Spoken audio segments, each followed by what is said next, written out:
Hello friends, this is Sarfaraz. Welcome to dynamic Mantra. आज हम लोग बात करेंगे सीटेट दिसंबर में टाइम मैनेजमेंट। एक ही पॉइंट पे बात करेंगे, सिर्फ टाइम मैनेजमेंट। यानी ये टाइम मैनेजमेंट अगर नहीं हो पाता है तो इसमें क्या करते हैं हम लोग 10 से 12 नंबर नीचे चले जाते हैं, पीछे चले जाते हैं, और जिसके कारण हम लोग डिस्क्वालीफाई हो जाते हैं। ये सीटेट पास करना कितना जरूरी है आपको ये एग्जाम दे के आने के बाद पता चलेगा, क्योंकि लगातार 4 वैकेंसीज आने वाली है इस एग्जाम के बाद। अगर आप ये एग्जाम क्वालिफाई नहीं करते हैं तो आप अगले एग्जाम के लिए महरूम हो जाएंगे। तो आपको याद रखना है कि सीटेट में टाइम मैनेजमेंट की वजह से हम लोग को डिस्क्वालीफाई नहीं होना है। तो ये वीडियो आप अगर पूरा देखते हैं तो टाइम मैनेजमेंट की गलती होगी ही नहीं, आपका टाइम मैनेजमेंट 100% हो जाएगा। यानी आप एग्जाम में जब 150 क्वेश्चंस के लिए 150 मिनट मिलता है तो आपको एक क्वेश्चन के लिए 1 मिनट मिलता है। कैसे उसको क्वेश्चंस को पढ़ के बनाना है, आपका टाइम मैनेजमेंट पूरा का पूरा 10 मिनट पहले ही आप एग्जाम क्वेश्चंस का सारा आंसर देके बैठ जाएंगे। मैं गारंटी के साथ कहता हूँ। आप ये पूरा वीडियो देखिए। अगर आप नए हैं हमारे चैनल में तो सब्सक्राइब कर दीजिए। सबसे पहली बात है कि आप प्राइमरी के लिए एग्जाम दे रहे हैं और अपर प्राइमरी के लिए, यानी सीटेट 2 पेपर लेता है, 1 to 5 और 6 to 8। और 1 to 5 में आपका होता है 5 पेपर, और 6 to 8 के में कितना होगा, 4 पेपर होगा। लैंग्वेज 2 होगा, उसके बाद एक अगर साइंस वाला है तो साइंस मैथ होगा और या एसएसटी होगा, और दूसरा सीडीपी तो सब में होगा, प्राइमरी में हो या मिडिल स्कूल में, दोनों में सीडीपी आपका। तो 1 to 5 और 6 to 8 यानी आपका 5 पेपर और 4 पेपर। यानी पेपर में आपको याद रखना है कि आप देखिए, सबसे पहली बात है कि सब लोग सभी पेपर में स्ट्रांग नहीं होते, ये जो सच्चाई है। तो आपको इस बात का टाइम मैनेजमेंट यहाँ पे भी गड़बड़ाता है। सबसे बड़ी बात हो जाती है कि हम लोग कहाँ पे किस पेपर को पहले हल करें, यानी मैथ को करें, साइंस को करें, या सोशल साइंस को करें, या सीडीपी को करें, किसको करें। तो यहाँ पे मैं आपको बताऊं, आप ध्यान से सुनेंगे कि आप सबसे पहले आपको जो अच्छा लगता है, यानी सबसे जो आपको मजबूत लगता है, आसान लगता है, उसी पेपर को बनाइए। और उस पेपर में आएंगे आप, नंबरिंग रहता है 1 से 30 तक सीडीपी रहेगा प्राइमरी में। उसके बाद 31 से लेकर के 60 तक आपका क्या रहेगा, मैथमेटिक्स रहेगा। उसके बाद 61 से लेकर के 90 तक आपका क्या रहेगा, ईवीएस रहेगा। उसके बाद 91 से लेकर के 120 तक आपका लैंग्वेज रहेगा। उसके बाद 121 से लेकर के 150 तक लैंग्वेज रहेगा, यानी 2 लैंग्वेज रहता है। तो हम लोग को सबसे स्ट्रॉन्ग पॉइंट को लेना है कि हम लोग सबसे ज़्यादा मजबूत किस में हैं। अगर हम सीडीपी में बढ़िया हैं तो पहले सीडीपी को बना लेंगे।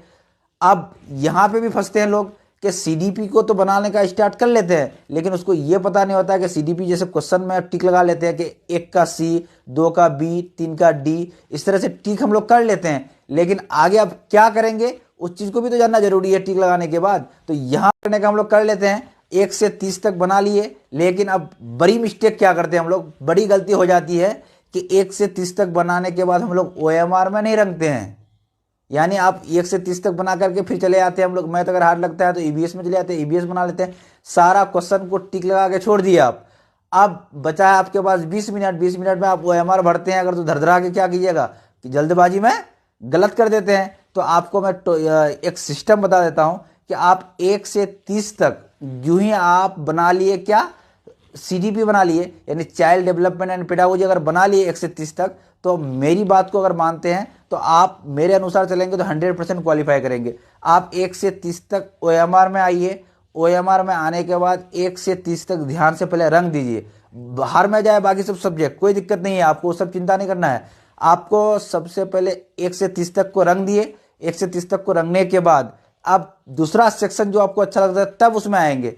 तो इस बीच में आपको एक बात मैं और बता दूं कि ओएमआर भरते समय भी आपका टाइम मैनेजमेंट गड़बड़ाता है, क्योंकि आप रूम में प्रैक्टिस किए हुए नहीं होते हैं। अब रूम में अगर प्रैक्टिस किए हुए नहीं है तो आप वहां जाकर के एग्जाम में अगर प्रैक्टिस करेंगे तो क्या होगा, आपका बहुत टाइम लग जाएगा। तो ओएमआर भरने का भी एक तरीका होता है, ओएमआर भरने का भी एक रूल है कि आपका 20 गोला आपको मात्र 5 मिनट, गोला आपको 5 मिनट में भरने के लिए मैं बता दूं कैसे। कि सबसे पहले ओएमआर सीट पे जब चलेंगे तो हम लोग बॉल पेन लेके चलते हैं। तो उसको हम लोग को क्या करना है कि गोला जो है उसका पहले साइड वाला लॉक से स्टार्ट करना है, यानी उसके साइड से स्टार्ट करते हुए अंदर की ओर आना है, यानी कि बीच से बाहर नहीं जाना है, बाहर से अंदर की ओर। आप अगर गोला को भरते हैं तो आपका समय कम लगेगा, टाइम कम लगेगा, और टाइम समय बहुमूल्य है। यानी समय अगर आपका बच रहा है तो आप एग्जाम में 10 से 12 नंबर एक्स्ट्रा लेके आ जाएंगे,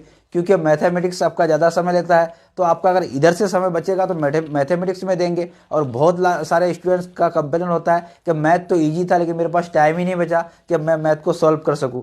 तो आपको मैं टाइम मैनेजमेंट का ये बता दिया कि आपको सबसे पहले जो स्ट्रॉन्ग लगता है उसको बनाना है, उसके बाद उसको एक सेक्शन को रंग देना है ओएमआर में। ये नहीं कि सारा कंप्लीट बना लिए उसके बाद हम लास्ट में ओएमआर में रंग रहे हैं। अगर ये गलती करते हैं तो आपका फिर डिस्क्वालीफाई होगा, और ये बार एग्जाम डिस्क्वालीफाई अगर करते हैं तो आपका 4 वैकेंसी जो आने वाला है वो आपका चले जाएगा। तो आपको याद रखना है टाइम मैनेजमेंट के लिए, टाइम का मैनेजमेंट आपको ओएमआर में कैसे भरना है, यानी बाहर से अंदर की ओर आना है, और दूसरा बात सबसे जो आपको स्ट्रॉन्ग सब्जेक्ट है उस सबको सेक्शन वाइज बनाते जाना है। आपका 100% एग्जाम निकलेगा, याद रखिए मेरी बातों को। तो टाइम मैनेजमेंट के बारे में आप कभी भी दिक्कत नहीं होगी। और मेरी एक बात मानेंगे आप तो करेंगे क्या कि हमारे चैनल को करेंगे सब्सक्राइब और दोस्तों तक करेंगे शेयर।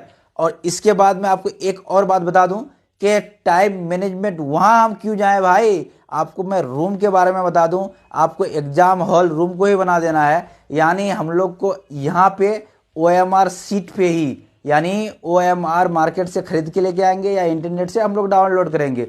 उसके बाद हम लोग को रूम में ही प्रैक्टिस करना है। आपको 5 दिन में 10 सेट मार देना है, हाथ को ऐसा तेज बना देना है कि वहाँ जाके ऐसा लगे कि क्वेश्चन का लेवल जो है, हम तो तैयारी करके हाई लेवल से आए हैं, ये तो लो लेवल है। आपका 2.5 घंटे की जगह में आपका 1.5 घंटे में क्वेश्चन बन जाएगा। अब याद रखिएगा। और एक चीज़ मैं बता दूं, टाइम मैनेजमेंट के चक्कर में आप लोग ये मत कर दीजिएगा कि क्वेश्चन को जल्दबाजी में पढ़ते हैं। क्वेश्चन को आप संयम के साथ पढ़िए, यानी आपको सोच समझ के साथ क्वेश्चन को पढ़ना है। सीटीएट अक्सर करता क्या है कि आपको नहीं वाला क्वेश्चन देता है। जैसे हम एक शिक्षक के नाते विद्यालय में क्या नहीं करना चाहिए, आपको इस बात को याद रखना है। और दूसरी बात एक बता दूं मैं कि आप अगर क्वेश्चंस को नहीं भी पढ़ते तो आंसर से भी आप ऑप्शन से भी आंसर निकाल सकते हैं। कैसे कि 4 ऑप्शंस में से आपको 3 एक जैसा लगेगा, एक अलग लगेगा, तो वहां से भी छाट सकते हैं। तो ध्यान रखिए, टाइम मैनेजमेंट के लिए आप रूम में भी थोड़ा प्रैक्टिस कीजिए और वहां मैं जैसे बताया वैसे कीजिए। धन्यवाद।